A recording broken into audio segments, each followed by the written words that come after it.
Last video में हम लोग अरिथमेटिक असाइनमेंट ऑपरेटर तक पढ़े थे। अब जो नेक्स्ट ऑपरेटर जो है आपका वो है नंबर 4 रिलेशनल ऑपरेटर। ठीक है, और रिलेशनल ऑपरेटर क्या करता है?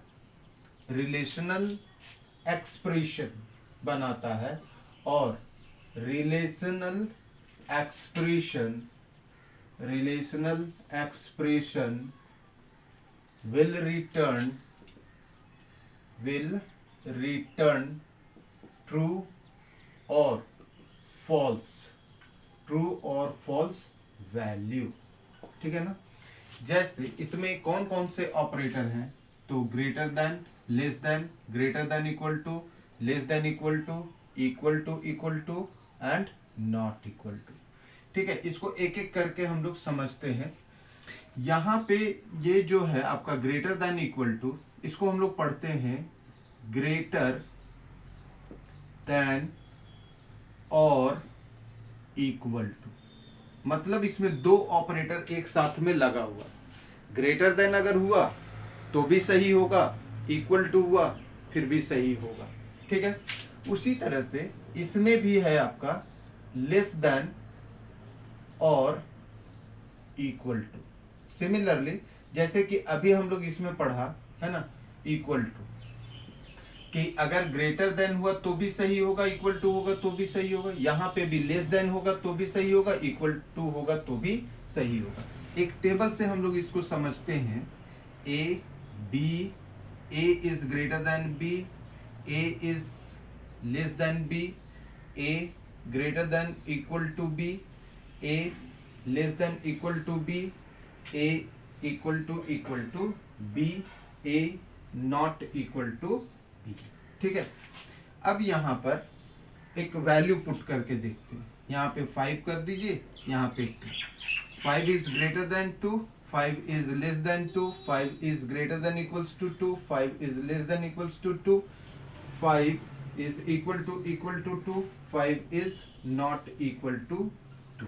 ठीक है, ये जितने भी हैं, ये सभी जितने भी हैं, ये सभी हमारे क्या कहलाएंगे? ये सभी रिलेशनल एक्सप्रेशन कहलाएंगे। क्या कहलाएंगे? Relational expression. ठीक है, और ये रिलेशनल एक्सप्रेशन आपका ट्रू या फिर फॉल्स वैल्यू को रिटर्न करेगा। अब यहाँ पे हम वैल्यू पुट कर दिए हैं, ए की जगह पे 5 और बी की जगह पे 2। तो अगर हमारा ये एक्सप्रेशन है तो इसका आउटपुट हमको क्या मिलेगा? 5 इज ग्रेटर देन 2 ट्रू। ये हमको क्या देगा? फॉल्स। ये हमको क्या देगा? ट्रू, क्योंकि ग्रेटर देन तो है, इक्वल टू नहीं है, तो ग्रेटर देन है इसलिए ट्रू देगा। यहाँ पे फॉल्स हो जाएगा, यहाँ पे फॉल्स हो जाएगा और यहाँ पे ट्रू हो जाएगा, क्योंकि 5 इज नॉट इक्वल टू 2 है। सिमिलरली हम लोग दूसरा वैल्यू देंगे। ये जो हमारा है ये आउटपुट है, ट्रू फॉल्स ये आउटपुट है ना। फिर इसको हम लोग चेंज कर देते हैं। 2 इज ग्रेटर देन 5, तो यहाँ पे क्या देगा? False. 2 is less than 5, true देगा, है ना। 2 is greater than equal to 5, ना ही ग्रेटर देन है ना इक्वल है, तो ये तो फॉल्स हो गया। ठीक है, similarly 2 less than equal to 5, तो ये लेस देन तो है, तो यहाँ पर आपको ट्रू देगा। और 2 इज इक्वल टू 5, तो ये आपको फॉल्स देगा। 2 इज नॉट इक्वल टू 5, तो ये क्या देगा? आपको ट्रू देगा कि 2 5 के इक्वल नहीं है। ठीक है, दो वैल्यू दो तरह से हम लोग ले लिए। अब तीसरे तरह से कि हम दोनों को बराबर कर देंगे, मतलब ये भी वही वैल्यू होगा, बी भी वही वैल्यू होगा। तो 5 is greater than 5, false. 5 is less than 5, false. 5 is greater than equals to 5, देखो ग्रेटर नहीं है लेकिन इक्वल है, तो यहाँ पे ट्रू हो जाएगा। सिमिलरली यहाँ पे भी लेस देन नहीं है, इक्वल टू है, तो ये ट्रू हो जाएगा। और 5 इज इक्वल टू 5, यस, तो ये भी ट्रू हो जाएगा। 5 इज नॉट इक्वल टू 5, तो ये हमारा फॉल्स हो जाएगा। इस तरह से हम लोग इवैल्यूएट करते हैं किसी भी रिलेशनल एक्सप्रेशन को। ठीक है, नेक्स्ट है हमारा लॉजिकल ऑपरेटर। जैसे कि ये जितने भी एक्सप्रेशन हैं, ठीक है, ये एक इंडिविजुअल है। अगर हम इन सबको कंबाइंड करने के लिए चाहते हैं और एक आउटपुट लेना चाहते हैं तो उसके लिए हमें लॉजिकल ऑपरेटर का यूज करना पड़ेगा। नंबर 5, लॉजिकल ऑपरेटर, ठीक है। और logical operator is used to combine to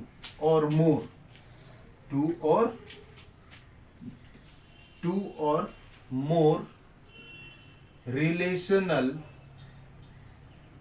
expression, ठीक है। एक से ज्यादा रिलेशनल एक्सप्रेशन को हम लोग क्या करते हैं, कंबाइन करते हैं टू गेट सिंगल, एक आउटपुट के लिए सिंगल आउटपुट। और वो आउटपुट मेरा कैसा होगा, या तो ट्रू होगा या फिर फॉल्स होगा, है ना, या तो ट्रू होगा या फिर फॉल्स होगा। तो देखो रिलेशनल एक्सप्रेशन आप लोग देख रहे हैं। हम यहाँ पे जो आपका लॉजिकल ऑपरेटर है वो कौन कौन सा है, तो है एंड, दूसरा है और, तीसरा है नॉट। हम ये तीनों का यूज करके अभी इसी तरह से एक टेबल में करके आप लोगों को बतलाते हैं।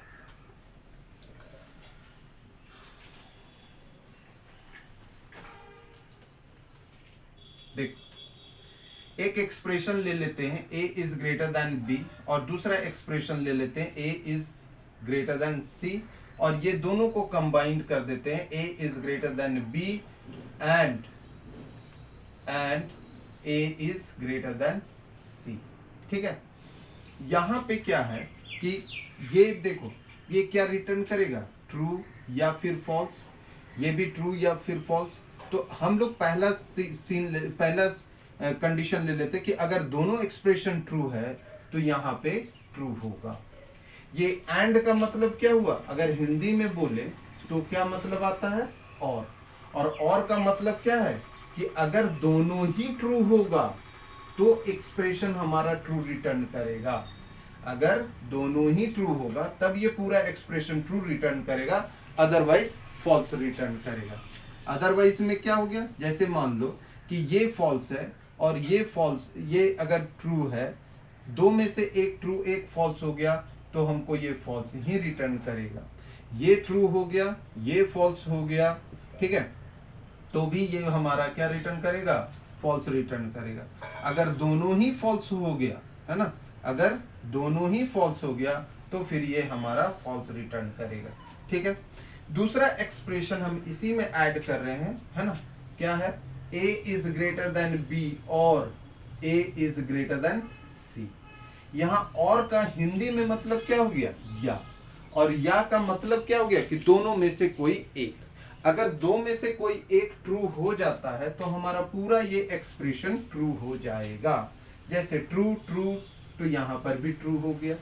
हम लोग ये दोनों को देखते हैं, है ना, ये दोनों का कंबाइन किए हैं तो ये दोनों का हम लोग रिजल्ट देखेंगे।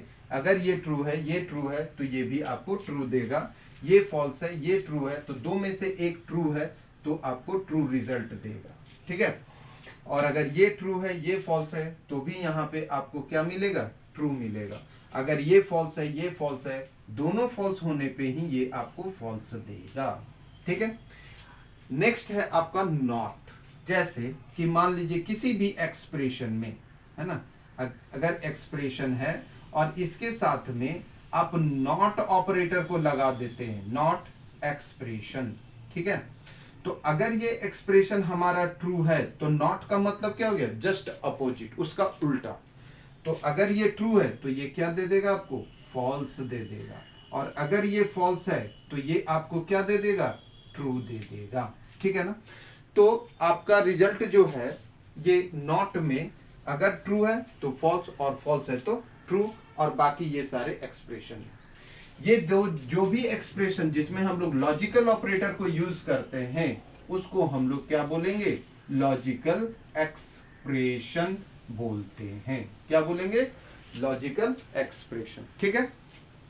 तो ये हमारा हो गया क्या, लॉजिकल ऑपरेटर। नेक्स्ट है हमारा, नेक्स्ट है आपका ये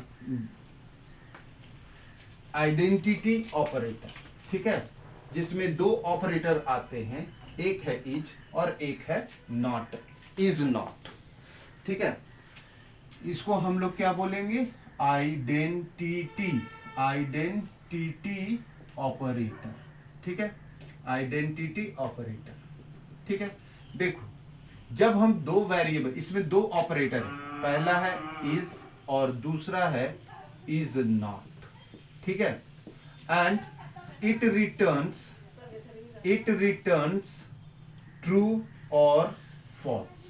ये भी आपका क्या रिटर्न करेगा, ट्रू या फिर फॉल्स रिटर्न करेगा, ठीक है।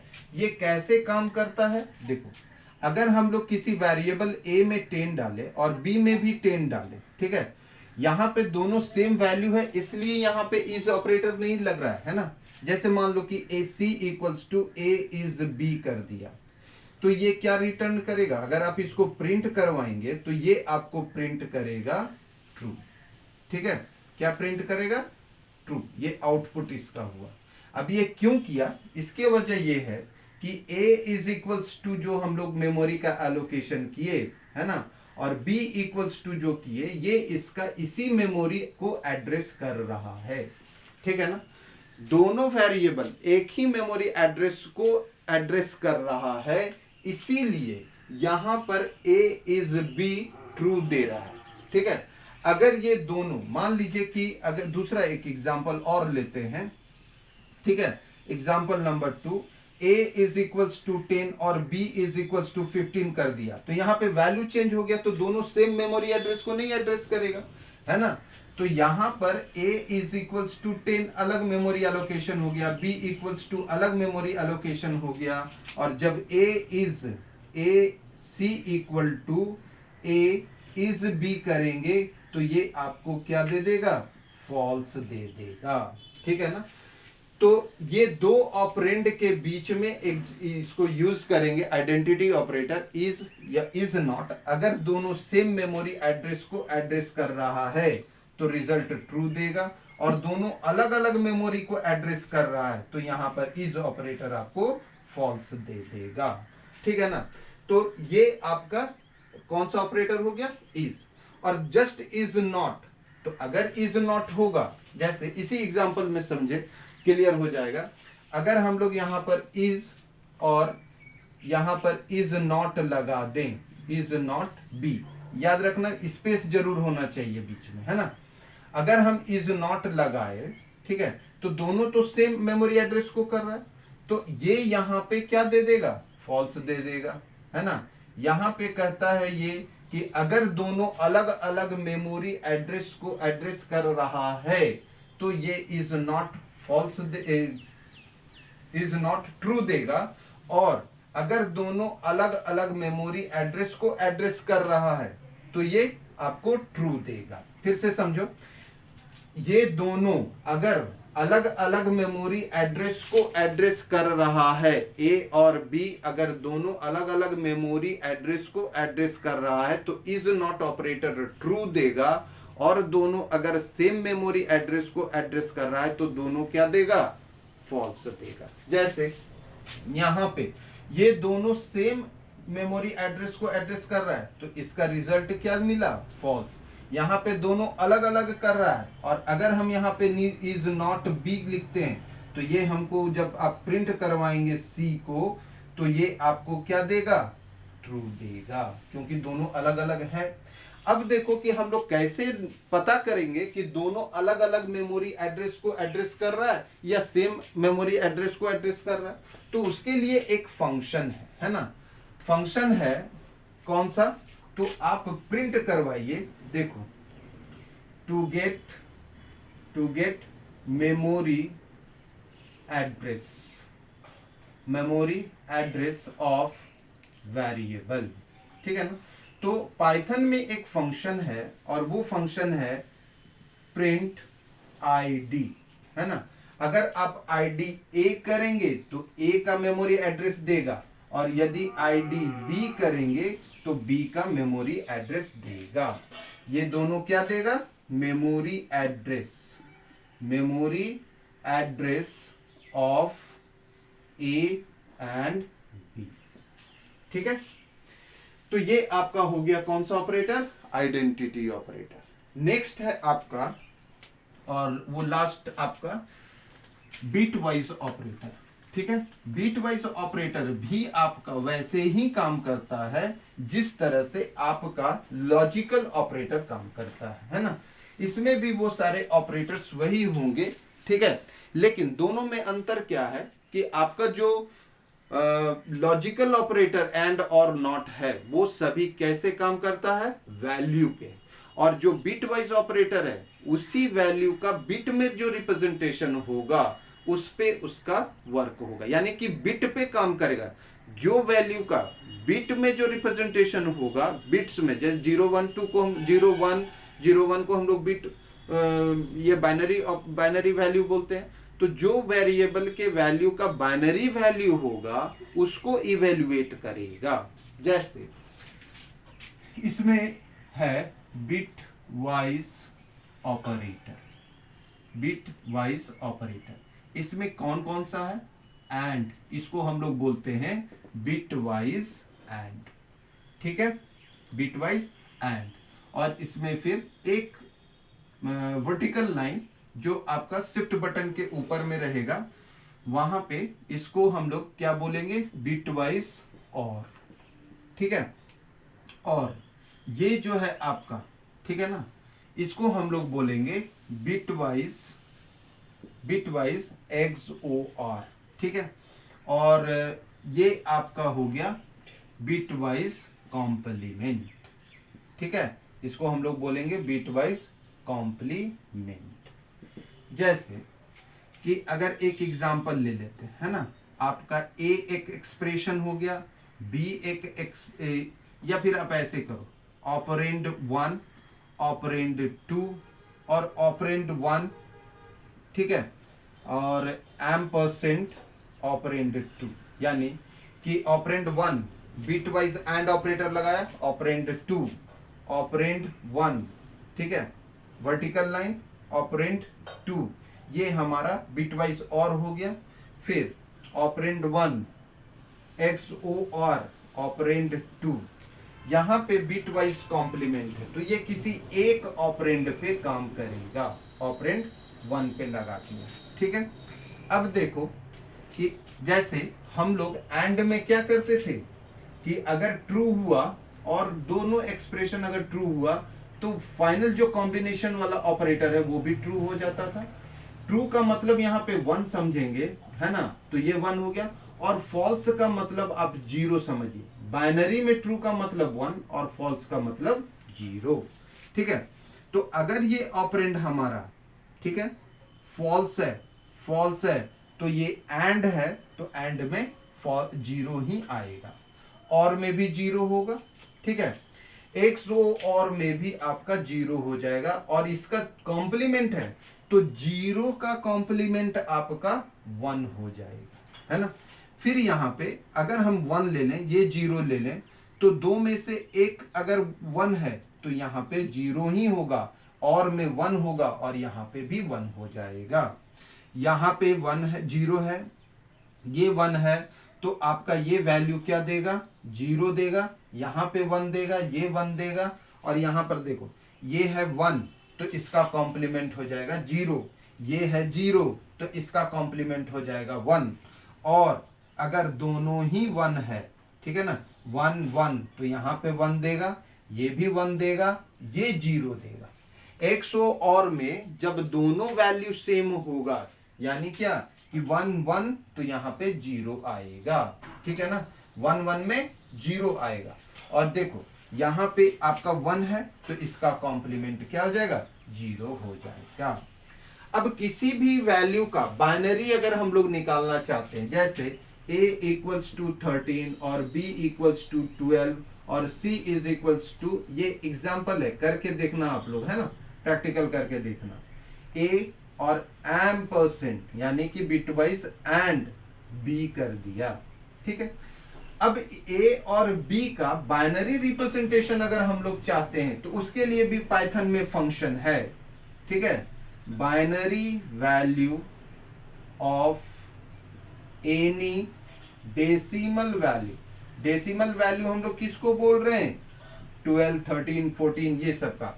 12, 13, 14 जिसका बेस कितना होता है, 10 होता है। जैसे 1 0 0 0 1 अगर लिखे तो इसका बेस क्या होता है, 2 होता है। तो इसीलिए इसको हम लोग बाइनरी बोलते हैं और इसको डेसिमल बोलते हैं। तो इसी का ये डेसिमल वैल्यू हुआ। इसका जो बाइनरी रिप्रेजेंटेशन होगा, अगर आप प्रिंट कराना चाहते हैं तो लिखेंगे प्रिंट BIN, ये पाइथन का फंक्शन हो गया। और यहाँ पे आप A लिख दीजिए और BIN आप B लिख दीजिए। तो ये दोनों वेरिएबल के वैल्यू का जो बाइनरी रिप्रेजेंटेशन होगा वो आपको डिस्प्ले कर देगा। जैसे A है 13, तो इसका बाइनरी रिप्रेजेंटेशन 1 1 0 0 1 1 0 1 हो जाएगा। और इसका B का हो जाएगा 1 1 0 0। ठीक है ना। और अगर आप चाहते हैं कि नहीं डायरेक्ट वैल्यू का बाइनरी अगर हम लोग रिप्रेजेंटेशन जाते हैं तो 13 और बाइनरी आप 12 कर दोगे तो भी आपको वही वैल्यू देगा जो यहाँ पे दे रहा है। यहाँ पे वेरिएबल देके किए, यहाँ पे डायरेक्ट वैल्यू दे करके किए। तो अब देखो कि ये क्या देगा, तो यहाँ पे क्या देगा कि इसका बाइनरी रिप्रेजेंटेशन हो गया 1 1 0 1 और इसका हो गया 1 1 0 0। तो देखो इसके अकॉर्डिंगली, ये जो टेबल के अकॉर्डिंगली हम लोग यहाँ पर एंड ऑपरेटर लगाए हैं, तो यहाँ पर देखो 1 0 1 0 क्या देगा, 0। तो 1 0 0 0 0 0 1 1 1 1 1 1। तो ये जो यहाँ पे C में जा रहा है ये वैल्यू जा रहा है। लेकिन जब आप इसको प्रिंट कराएंगे C को, तो ये आपको डेसिमल में प्रिंट करेगा और इसका वैल्यू आपका क्या हो जाएगा, 12 हो जाएगा। समझ गए। तो ये आपका 12 वैल्यू दिया, इसका डेसिमल रिप्रेजेंटेशन देगा, लेकिन इंटरनली मैनिपुलेशन इस तरह से करता है। ठीक है। तो इस तरह से पाइथन में जितने भी ऑपरेटर्स थे वो हमने आपको बतलाया। और ये जो बाइनरी के बाकी जो हैं ऑपरेटर्स, उन्हीं इसी तरह से आप प्रैक्टिस करके देखना, आपका हो जाएगा। और नहीं होगा तो फिर हम लोग फिर से डिस्कस करेंगे और उसको क्लियर करेंगे। ठीक है। तो नेक्स्ट वीडियो में हम आपको इफ और ये जो रिलेशनल ये क्या कहते हैं, जो रिलेशनल कंडीशन है वो सभी हम आप लोगों को बताएंगे, पढ़ाएंगे। Okay, thank you.